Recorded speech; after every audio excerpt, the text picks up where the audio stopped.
Your views, your voice, your phone in. Roger Phillips, BBC Radio Merseyside. Our first caller is John from Waterloo. Hello, John. Hello, Roger. How are you? I am well. Hope you are too. Lovely day. Yeah, absolutely beautiful day. I'm absolutely roasting off here.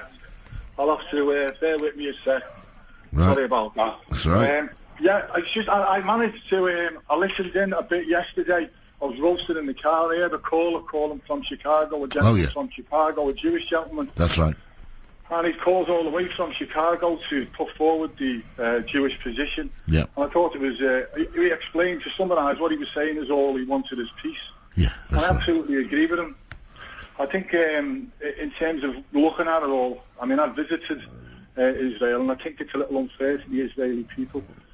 It's very difficult for them at the moment, and they've made an incredible contribution, I think, to like world civilization, as individuals and as a group. And when you consider the size of Israel and the impact that it's had, I think it's really something that, you know, they're a modest people, but also a persecuted people. Yep. And if you look at all the areas like government, banking, commerce, academia, literature, art, you know, there's an enormous contribution from the Jewish people. And I want to say, you know, thank you to the Jewish people. That's a perfectly proper thing to say, I think. The problem, of course, is that positive aspect of the Jewish people, the Jewish race, if you like, it gets lost when the bombings that we see going on now. Yeah. I mean, obviously, what do you think the Middle East would look like without Israel, Roger?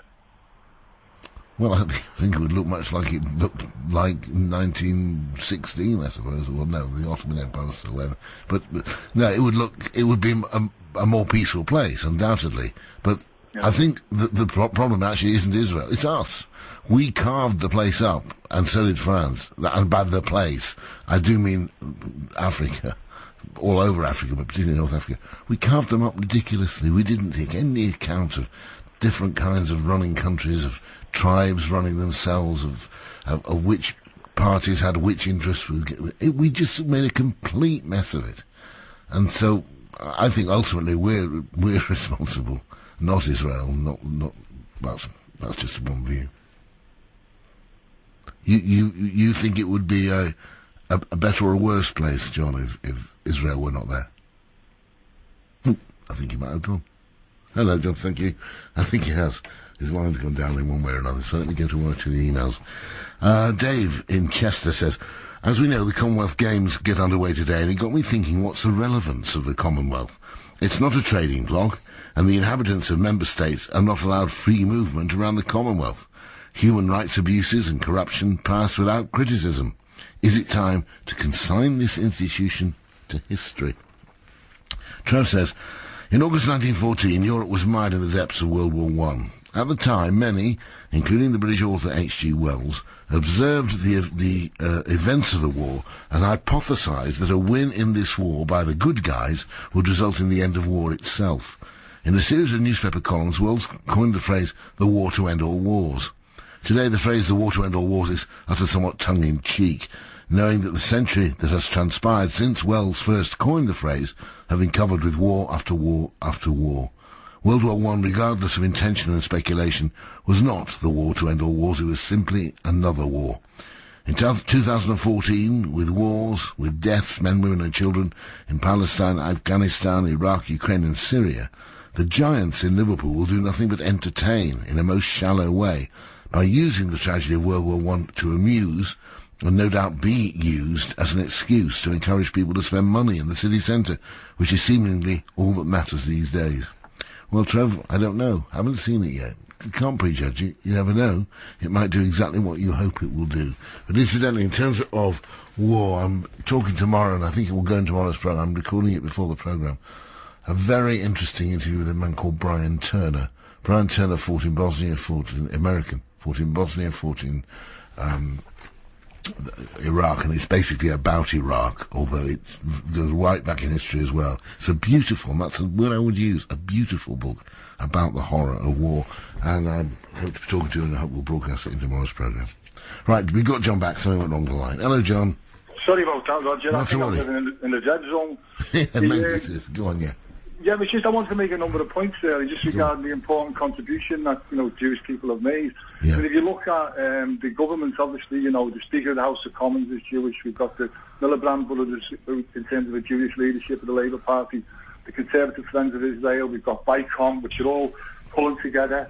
And if you look at our local MPs, I think we're blessed in many ways, because out of even though the Jewish population is less than 1% in Liverpool, we're very fortunate because 60% of our MPs are Jewish. We have Luciana Berger, she's brilliant. She's always flying to Israel. We've got Stephen Twigg, he's excellent. I've met Stephen. And you've also got Louise Ellman, and she's great. I follow Louise Ellman on, the thing that they represent you.com. Yeah, The questions that she puts up, I get all sent through to me, and she asks so many questions regarding Israel, and I think that's really brilliant. And also in terms of, I listened to your article before talking to the mayor, if you look at the regeneration of Liverpool, the key agency for that is Liverpool Vision, and at the helm of that is Max Steinberg, and he again is another Jewish gentleman. Yeah. So we're very fortunate in that way. And I think if you look at things like, so I want to say thank you Jews, thank you to the Jewish people.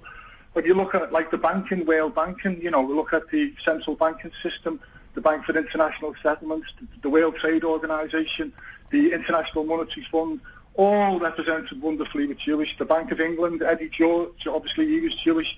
So Goldman Sachs Investments, HSBC, they're predominantly Jewish owned. And also the guy from Ariel Damiel, I don't know if you know him. Who, sorry? Errol Damelin. No. He's the guy who runs Wonga as well. So if you want a payday loan, you can obviously go to him.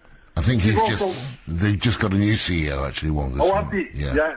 Is he a Jewish gentleman? I've no idea. I'm not sure. I think there is something in what you're saying, in that I think there is within the Jewish race, if there is a race, the religion, very positive, get up and go doing things about which perhaps other people aren't as forward-looking, forward-thinking as driving us all forward. So yeah, I think you're right to point it out, but I don't actually think it's relevant to what they do. What's relevant is how good was, let us say, IFB. The fact that Max Steinberg has been Jewish is, in a way, relevant. I mean, look at where we are. I mean, it's also, if you look at the retail shopping experience, if you go into Liverpool 1 and you look around there, stores that are Jewish owned, so you've got like Tesco stores, Marks and Spencer's, McDonald's, the Asda stores, Burger King, Kraft, Nestle. So I just want to say thank you, Jews. I think you're exaggerating the amount of people involved who are Jewish involved in the retail trade. There certainly are. Marks and Spencer's were originally, Marks was not Spencer. But I think they've changed hands since then. Yeah, absolutely. And in terms of the media as well, the enormous influence that the Jews have in terms of the media. What influence? Enormous ownership and like what? Like NBC, CBS. Well, they're not owned by Disney, Jewish people. Disney, Hollywood. Not owned by Jewish people. I think Steven Spielberg. Well, okay, I can name you more than one Jewish director of films, but there are plenty of non-Jewish directors of films. Oh, of course, but they're not as good. Oh, I don't agree. I absolutely don't agree. Well, I don't know. I mean, I like the Coen brothers, you see. I think they're superb. They are brilliant, I agree. And I love their films, and I love, what Spielberg does. And I think we need to say, what happens in Hollywood, that is, I think it's a fact, it's a known fact, it's predominantly Western media, is Jewish influence. I want to say thank you, Jews. But you don't mean Jewish influence, you mean there happen to be people who are Jews. I think it's a nonsense what you're talking, really. You're trying to say that because, there are a lot of extremely good Muslim filmmakers, and you're not talking about them. Why are you going over everybody? They happen to have been Jewish at some point, that it's relevant at all, because it's not. No, well, I think it is relevant because it brings us to where we are.